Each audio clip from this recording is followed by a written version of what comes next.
brought to you by Infinix.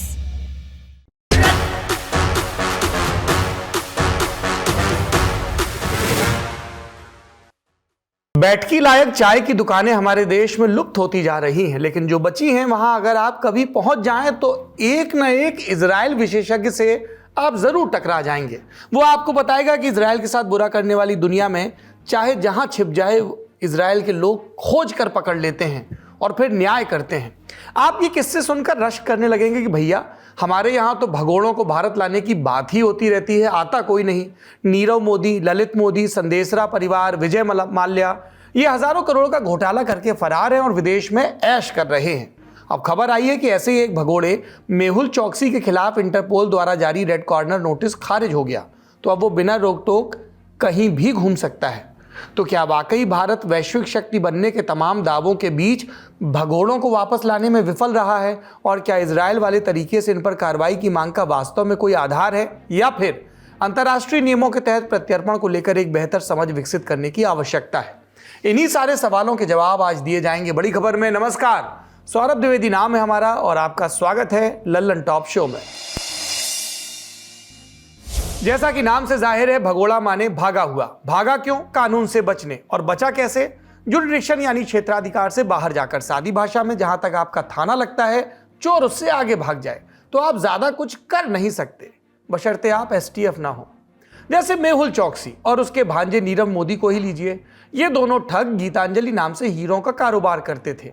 Company की tagline trust forever, भरोसा हमेशा के लिए। लेकिन भरोसे की बात करने वाले चौकसी और मोदी ने पंजाब नेशनल बैंक को इतना चूना लगाया कि उसे रुपए में नहीं डॉलर में बताया जाता है। तकरीबन 2 अरब डॉलर या भारतीय रुपए में 13 से 14 हजार करोड़ के बीच की रकम। अब ये लगभग क्यों? क्योंकि बाजार भाव ऊपर नीचे होता रहता है। इस खेल में ये अकेले नहीं थे, पंजाब नेशनल बैंक के अधिकारी भी शामिल थे। मिलीभगत से मुंबई स्थित पीएनबी की ब्रेडी हाउस शाखा से लेटर ऑफ अंडरस्टैंडिंग यानी एलओयू हासिल किए गए। एलओयू दिखाकर आप संबंधित बैंक की विदेशी ब्रांच से पैसा उधार ले सकते हैं। एक छोटी अवधि का कर्ज होता है। मामा भांजे की कंपनियों ने 1200 से भी ज्यादा बार यही किया। जो पैसा मिला उसे कंपनी में न लगाकर खुद ही डकार गए। तब जाकर पंजाब नेशनल बैंक की नींद खुली कि कुछ गड़बड़ है।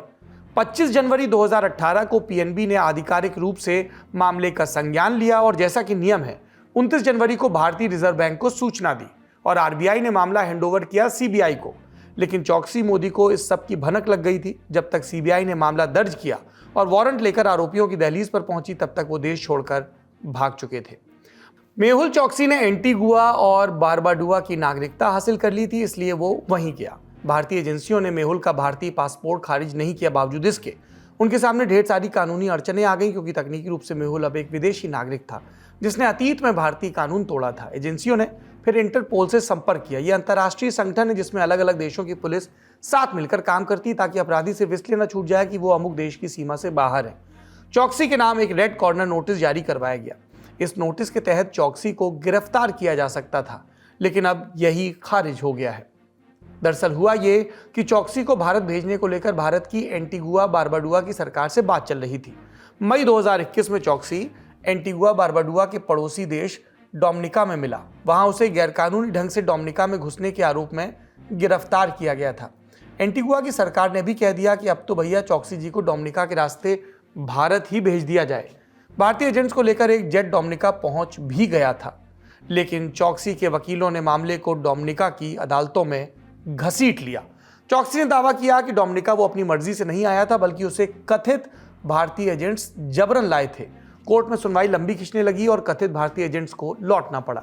पहले चौकसी को मेडिकल ग्राउंड पर बेल मिली और 2022 में वो डोमिनिका में अवैध रूप से घुसने के मामले में बरी हो गया। वापस एंटीगुआ आ गया, क्योंकि वहां सरकार उसे पसंद करे ना करे, उसने नागरिकता $1 लाख यानी तकरीबन 80 लाख रुपए देकर हासिल की थी। और एंटीगुआ के कानून के तहत उसकी नागरिकता वैध है और उसे मर्जी के विपरीत भारत नहीं भेजा जा सकता। पर एक चारा बाकी था कि अगर चौकसी कभी किसी तीसरे देश पहुंचे तो वहां इंटरपोल के नोटिस की तामील में उसे गिरफ्तार कर लिया जाए। चौकसी के वकील ये जानते थे, इसलिए उन्होंने इंटरपोल में याचिका दाखिल कर रेड कॉर्नर नोटिस खारिज करने की मांग की। 2020 में एक बार चौकसी इसमें असफल रहा था, लेकिन उसने दोबारा अपील की और इस बार नोटिस खारिज हो गया। तो अब चौकसी भारत छोड़कर दुनिया में कहीं भी घूम सकता है। जाहिर है भारतीय एजेंसियों के लिए एक बड़ा सेटबैक है। ज्यादा जानकारी के लिए आप एक्सपर्ट्स की राय सुनिए। ये बहुत से देश ऐसे हैं जिनको सेफ हेवन का कहलाया जाता है, जिन कंट्रीज से एक्सट्रेडिशन थोड़ा सा मुश्किल होता है। पर इसका मतलब रेड कॉर्नर जाने का नोटिस खत्म होने का काफी नुकसान है मुझे लगता है इंडिया को, क्योंकि उससे ये एक देश से दूसरे देश बड़े आराम से ट्रैवल कर सकते हैं। क्या ये ट्रैवल करेंगे ये नहीं मालूम, क्योंकि अगर उन कंट्रीज में एक्सट्राडिशन लॉ ज्यादा सख्त है तो वो वैसे देश में जाएंगे ही नहीं। तो रेड कॉर्नर नोटिस का नुकसान है, पर लिमिटेड इस बात पर नुकसान होगा। रही बात भांजे नीरव मोदी की, तो वो ब्रिटेन की एक जेल में है। सुनकर लग सकता है कि अब तो नीरव मोदी को भारत लाने में कोई समस्या नहीं आएगी। तो इस पर प्रत्यर्पण से जुड़ा हर केस जो नीरव मोदी लड़ा उसमें वो हारा ही है। लेकिन प्रत्यर्पण में कानूनी अड़चने खत्म नहीं हुए, उसमें भी काफी वक्त लग सकता है। सिर्फ नीरव ही नहीं, एक लंबी लिस्ट है जिनके पीछे भारतीय एजेंसियां पड़ी हैं, लेकिन वो पकड़ से बाहर हैं, चाहे प्रत्यर्पण संधि हो या ना हो। मसलन विजय माल्या 9,000 करोड़ का फ्रॉड कर चुका है। ललित मोदी मनी लॉन्ड्रिंग का आरोपी। Sanjeev Chawla cricket bookie. Tiger Hanif आतंकवादी। नदीम सैफी गुलशन कुमार हत्याकांड में आरोपी। Ravi Shankaran navy war room leak कांड का आरोपी। जाकिर नायक हेट स्पीच और मनी लॉन्ड्रिंग का आरोपी। नित्यानंद रेप का आरोपी। रेमंड वार्ले बाल शोषण का आरोपी। Christian Michel Agusta Westland case का आरोपी। गिनते गिनते थक जाएंगे। एक दो को छोड़ दें तो ज्यादातर भगोड़े तो लंदन में ही बसे हैं। इस बात से कोई फर्क नहीं पड़ता कि ब्रिटेन की प्रधानमंत्री लिज ट्रस हैं या अब उनकी जगह ऋषि सुनक आ गए हैं। प्रत्यर्पण एक पेचीदा विषय है। ये क्या होता है ये भी समझ लीजिए। प्रोसेस यही है, एक्स्ट्राडिशन एक्ट है। आप यदि एक्स्ट्राडिशन एक्ट 1962 पढ़िए, उसके अंदर ये सारी एक बहुत ही डिटेल प्रोसीजर दी गई है कि कंसर्न मजिस्ट्रेट के सामने ये ऑर्डर्स प्लेस होते हैं, वहां से प्लेस होता है। वो due process of law follow करके ही इंटरपोल के सामने फिर ये रिक्वेस्ट दी जाती है कि भाई हमने इनको नॉर्मल कोर्स ऑफ इसमें जो प्रोसेस है उसमें भी हमने इनको नोटिस भेजा, समन्स भेजे, कोर्ट कंट्री के विद इन जितने स्टेप्स लेने थे पब्लिकेशन करने का न्यूज़ में वो किया। ऑल नोन प्लेसेस वेयर जहाँ इनके रहने के या प्लेसेस ऑफ बिजनेस जहाँ भी कुछ था वहाँ सब कुछ किया। उसके बाद जो इन्फॉर्मेशन आई उस हिसाब से जिस कंट्री के साथ हमारा बायलैटरल ट्रीटी है एक्स्ट्राडिशन को लेके, उन कंट्रीज के सामने अपनी रिक्वेस्ट प्लेस करते हैं, वहाँ के कोर्ट के सामने अपनी रिक्वेस्ट प्लेस करते हैं। और ऑब्वियसली ये टाइम टेकिंग प्रोसेस है, क्योंकि आप जैसे देखिए अबू सलीम को लाने के लिए भी काफी समय लगा गवर्नमेंट को लाने के लिए। और हर वहाँ पे भी वो क्योंकि अपने आप को एक वो एज अ विक्टिम प्रेजेंट करते हैं, तो एक ड्यू प्रोसेस ऑफ लॉ वहाँ पे भी फॉलो होता है कि दे एप्रीहेंड कि इंडिया में उनको जस्टिस नहीं मिलेगी या उनके खिलाफ कुछ अलग ही बहुत ही हार्श पनिशमेंट दिया जाए। जैसे अबू सलीम के केस में आप देखिए पोर्टुगल ने इसी कंडीशन पे दिया कि आप उसको डेथ सेंटेंस नहीं देंगे, और यदि आप उसको सेंटेंस कन्विक्ट करेंगे not more than 25 years, to which the government agencies agreed over there, government of India agreed over there. So now the case, जैसे आपने अभी विजय माल्या केस लिया, where he said कि the jails in India are not that good enough, or I am endangering my life. तो Vijay Mallya case में उस चीज वो जो उसका लेग ऑफ आर्ग्यूमेंट था उसको कोर्ट ने रिजेक्ट किया, वहां की कोर्ट ने कि ऐसा कुछ नहीं है और आपका जो एप्रीहेंशन है वो गलत है। तो it's a time taking process. Her country का अपना लीगल सिस्टम है जिसके ऊपर हम एज ऑर्डिनरी सिटीजन्स आप और हम नहीं समझ पाएंगे कि उनकी जुडिशियल सिस्टम कैसे वर्क करती है। तो ऐसा नहीं कि गवर्नमेंट इच्छुक नहीं है इनको लाने के लिए, बट हाँ थोड़ा सा प्रोसेस लंबा है और इससे थोड़ी बहुत जनरल पब्लिक को हताशा होती है, टैक्स पेयर्स को हताशा होती है कि इतनी देरी क्यों हो रही है। जैसा कि हमने पहले कहा, कई बार प्रत्यर्पण संधि होने के बावजूद आरोपियों को लाने में अड़चन आती है। ऐसा क्यों होता है ये समझना भी जरूरी है। देखिए ये मेरा ऐसा मानना है, सिर्फ अदालती मामले नहीं है, क्योंकि बायलैटरल ट्रीटीज में बहुत सारे डिप्लोमेटिक रिलेशंस होते हैं, डिप्लोमेटिक चैनल्स को पुल आउट और पुल अप करना पड़ता है। और उस कंट्री की जो इनकम्बेंट गवर्नमेंट होती है वहाँ की जुडिशरी से उनका भी एक तरह से चैनल ऑफ कम्युनिकेशन बना रहता है किसी पॉइंट ऑफ इस पे। अब जैसे मान लीजिए कि वहाँ पे एक कोर्ट ऑफ रेमेडी को एग्जॉस्ट कर ले, जैसे हमने मान लीजिए ट्रायल कोर्ट में हम हार गए, उसकी रेमेडी को एग्जॉस्ट करने के लिए हम हाई कोर्ट जाते हैं, फिर उस टॉप मोस्ट कोर्ट जाते हैं।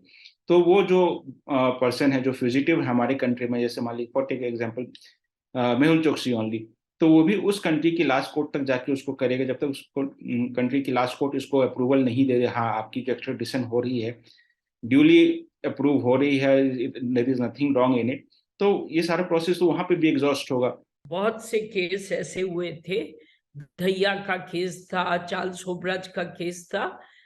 हिंदुस्तान ने बहुत साल लगाए थे इस बात का फैसला करने कि उनको एक्स्ट्राडाइट किया जाए या ना किया जाए। तो ये सब चीज जब जिस भी स्टेट को रिक्वेस्ट किया जाता है, वो भी अपने कानून से देखना चाहता है कि ये क्या बुनियादी है, इसमें प्राइमा फेसी केस है, इसमें ड्यूअलिटी है, इसमें डबल जेओपार्डी नहीं होनी चाहिए। अगर कोई स्त्री या पुरुष ने उस देश में उस दौरान में एक गुनाह कर दिया हो, जैसे कोई एंटीगुआ में गुनाह कर ले, तो वहां की कोर्ट और वहां के जज ये कहेंगे ना कि हमारे यहाँ जो गुनाह हुआ है, पहले मैं उस पे निर्णय करूंगा, उसकी इनको पनिशमेंट भुगतनी पड़ेगी हमारे देश में, फिर मैं इनको एक्स्ट्राडाइट करूंगा। तो ये सब बहुत बातें ऐसी होती हैं जिसकी वजह से काफी टाइम लग जाता है। आखिर में आते हैं उस सवाल पर जिससे हमने आज के शो की शुरुआत की थी कि मोसाद जैसी कार्रवाई जिसमें आरोपियों को अगवा किया गया और इजराइल ले जाकर मुकदमा चलाया गया, क्या भारत भी इस तरह के ऑपरेशन कर सकता है? क्या तब भारत की अदालतों में से वैध माना जाएगा? क्या ये कानून को अपने हाथों में लेना, क्या ये सही है? मुझे लगता है ये बिल्कुल सही नहीं है, भारत को नहीं करना चाहिए, क्योंकि हमारा देश बनाना रिपब्लिक नहीं है। हमारा देश ऐसा है जहां के जिसने सबसे कड़ी से कड़ी गलती की हो, सबसे बहुत बुरी ऑफेंस भी की हो, हमने उसको भी फेयर ट्रायल दिया है। तो अगर हमको अपने देश का नाम उसी रूल ऑफ लॉ वाले कुछ देशों में रखना है, तो हमको हम नहीं अपना सकते इन डिवाइसेस को या इसको सोल्यूशन नहीं बना सकते, ये गलत होगा।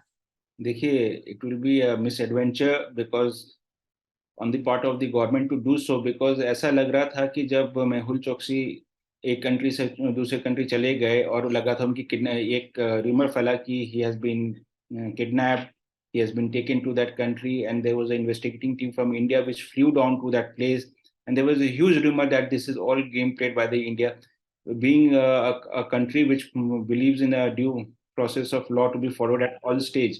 I don't think we should get into this kind of misadventure, because that will send a wrong message to all the countries with whom we have a good bilateral relations, because we're the biggest democracy, and if we do like this, there is no difference than we make between ourselves or the others. Israel has a different pattern of working. They had this pattern of working since the beginning, since the inception. So the world knows about it. But if we do this, it will be something which will not be accepted. And when this person is brought over here in this country, maybe he can constitutionally challenge that entire process, and that will get struck down. तो सुना आपने, फिल्मी बातें करना आसान है, उन पर अमल करना मुश्किल। देश के सरकारी बैंकों को चूना लगाने वाले अगर कहीं छिपे और हम उन्हें देखकर भी वापस नहीं ला पा रहे तो ये चिंताजनक है। लेकिन ज्यादा चिंता की बात ये कि अपराधी बाहर भाग कैसे रहे हैं। पक्ष विपक्ष के अपने तर्क हैं। मल्लिकार्जुन खड़गे ने तो चुटकी भी ले ली कि विपक्षी नेताओं के पीछे ईडी, सीबीआई जैसी केंद्रीय एजेंसियां हैं, लेकिन मेहुल भाई को फ्री पास मिला हुआ है। सरकार के समर्थक इसके जवाब में ऑपरेशन त्रिशूल के आंकड़े आगे कर रहे हैं। दावा कि इस खास ऑपरेशन के तहत बीते कुछ समय में केंद्रीय एजेंसियां, कितने समय में, 1 साल के भीतर 33 भगोड़ों को वापस भी ला चुकी हैं। सरकार के समर्थक इस ओर भी संकेत करते हैं कि 2018 में केंद्र ने फ्यूजिटिव इकोनॉमिक ऑफेंडर्स एक्ट बनाया, जिसके तहत 100 करोड़ से ज्यादा का बड़ा घोटाला करके भागे ठगों की देशी विदेशी संपत्ति कुर्क की जा सकती है। इसके लिए नोडल एजेंसी है प्रवर्तन निदेशालय यानी ईडी। बीते 5 बरस में कई संपत्तियों को अटैच भी किया गया। बावजूद इसके सरकार हाई प्रोफाइल नामों को वापस लाने में अब तक सफल नहीं हो पाई है। इसमें कैसी पेचीदगियां हैं उनके बारे में आप जान गए। माहौल इसलिए बन रहा है क्योंकि जब जनता से वादे किए गए तब इन बारीकियों के बारे में नहीं बताया गया। तब तो यही वादा था, हमारे आते ही सब ठीक हो जाएगा। इसलिए जैसा कि हम हमेशा कहते हैं, जानकारी हासिल करिए, सवाल पूछिए ताकि जवाबदेही तय कर पाए। इसी के साथ आज का ललन टॉप शो समाप्त होता है। अपना और अपनों का ख्याल रखिए। शुभ रात्रि। सिर्फ 59 रुपए महीने में पाइए YouTube पर LT प्रीमियम। किसी भी प्लेटफॉर्म से 3 दिन पहले देखिए हमारे प्रीमियम प्रोग्राम जैसे guest in the news room, किताब वाला आदि।